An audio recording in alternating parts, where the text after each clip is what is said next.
दोस्तों नमस्कार। जय संविधान, जय भारत, जय किसान, जय जवान, जय मजदूर, जय भीम, जय भारत, जय संविधान। सामान्य साथियों, आज मैं एक अपील करूंगा आपसे, और अपील समता, बंधुता, भाईचारे, शांति, सद्भावना, मानवता को लेकर के राष्ट्र हित में, इस देश हित में। देश हित में क्यों? इसलिए कि वर्तमान में जो देश में जो माहौल बनाया जा रहा है, अराजकता का, अशांति का, हिंसा का, विद्रोह का, आतंकी कुछ किस्म के व्यक्ति इस माहौल को बनाने में लगे हुए हैं। तो मैं सभी देश के जन्मे महापुरुष, संत, गुरु, क्रांतिकारी, शहीदों को नमन करता हूँ। और इस देश में देश की उन्नति के लिए जिन गणमान्य नेताओं ने अपने जीवन को न्योछावर किया, उन सभी महापुरुषों को नमन करता हूँ। और इस देश की तमाम आवाम, जो किसान है, जो मज़दूर है,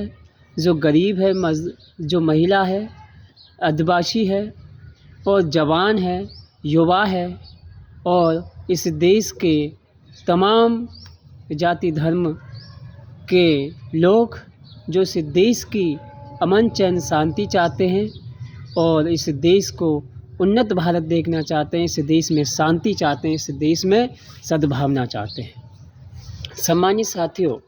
आज मैं एक ड्रेस कोड के माध्यम से आपके बीच बैठा हूँ, जिसमें आपको सफ़ेद ही सफ़ेद नज़र आता है। लोगों की मानसिकता है कि सफ़ेद कफन का प्रतीक होता है, और जब अंतिम समय होता है तो कफन के रूप में व्यक्ति को सफ़ेद कपड़ा ही भेंट किया जाता है। ऐसा नहीं है। ये सफ़ेद कपड़ा, ये सफ़ेद रंग शांति और सद्भावना का प्रतीक है। इस सफ़ेद कपड़े में हर चीज़ वो चमकती है, जिस व्यक्ति को छुपाने की कोशिश की जाती है, वो हर व्यक्ति इस सफ़ेद कपड़े से चमकता है। तो मेरे सम्मानित साथियों, ज़रूरी नहीं है कि आपको सफ़ेद कपड़ा ही मिले। अगर देश की कुर्बानी में, अगर आपका देश की उन्नति में अगर आपका साथ है, अगर आपकी हिस्सेदारी है, तो आपको इस देश का राष्ट्रीय ध्वज भी आपको समर्पित होगा, आपके ऊपर राष्ट्रीय ध्वज भी भेंट किया जाएगा। तो सम्मानित साथियों, आज मेरा हृदय इसलिए विधित है कि देश की धरती और देश के राजधानी जिस प्रकार से दहल गई, देश के कोने कोने में इस घटना को लेकर के बड़ा दुख और भय का माहौल है।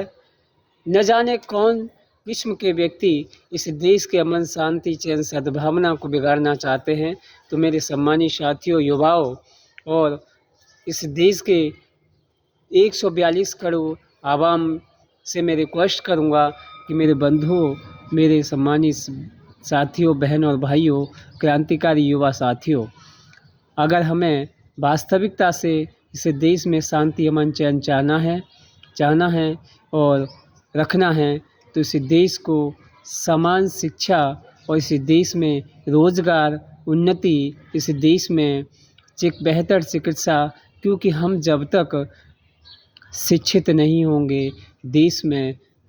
विकास नहीं होगा, देश के युवा वर्ग का माइंड वॉश नहीं होगा, उसका माइंड विकसित नहीं होगा, और जब तक दिमाग विकसित नहीं होगा, जब तक उसके दिमाग में विकास नहीं होगा, उसको सही गलत की पहचान नहीं होगी, देश के हित और अहित की पहचान नहीं होगी, देश की जातंकी किस्म के व्यक्तियों को जब तक शिक्षित नहीं किया जाएगा, राष्ट्र के प्रति देश के प्रति, देश के संस्थानों के प्रति, देश की धरोहर के प्रति, देश के तिरंगे के प्रति, देश के संविधान के प्रति, देश के आवाम के प्रति और देश की उन्नति के प्रति, इस देश की शिक्षा के प्रति, इस देश की संस्कृति के प्रति जब तक इस देश में अराजकता या अशांति और हिंसा प्रवृत्ति के विचारधारा पनपती रहेगी और इस देश को इसी प्रकार से तमाम बेगुनाह नागरिकों को बेगुनाह हमारे बहन और भाइयों को गंवाना पड़ेगा। इस देश की सीमा पर जिस प्रकार से जवान अपनी मुस्तैदी के साथ इस देश की रक्षा करता है, उसी प्रकार से इस देश के नागरिकों को भी मुस्तैदी के साथ इस देश के अंदर अमन, शांति, चैन, सद्भावना बना करके मानव एक समान, मानव शांति, मानव उन्नति के लिए काम करना है। मेरे सम्मानित साथियों, जो ये घटनाएं दिन प्रतिदिन कभी कहीं आतंकी हमले, कभी कहीं घटनाएं, कभी कहीं विद्रोह उत्पन्न हो रहे हैं, ये एकमात्र वजह है कि हमें संस्कारिक और संस्कृति की शिक्षा नहीं मिली और ना ही युवाओं को देने का प्रयास किया जा रहा है। यहाँ मैं बताना चाहूँगा कि केवल और केवल एक व्यक्तिवादी किस्म के लोग ये जाति धर्म में युवा पीढ़ी को बरगलाकर उसको भ्रमित करके एक जाति धर्म की माहौल बना करके उनको भ्रमित किया जा रहा है। इस भ्रमित को मेरे सम्मानित युवा क्रांतिकारी साथियों से मैं अनुरोध करूँगा कि आप इस प्रकार की किस्म के लोगों को से दूर रहें, उनसे सावधान रहें और अपने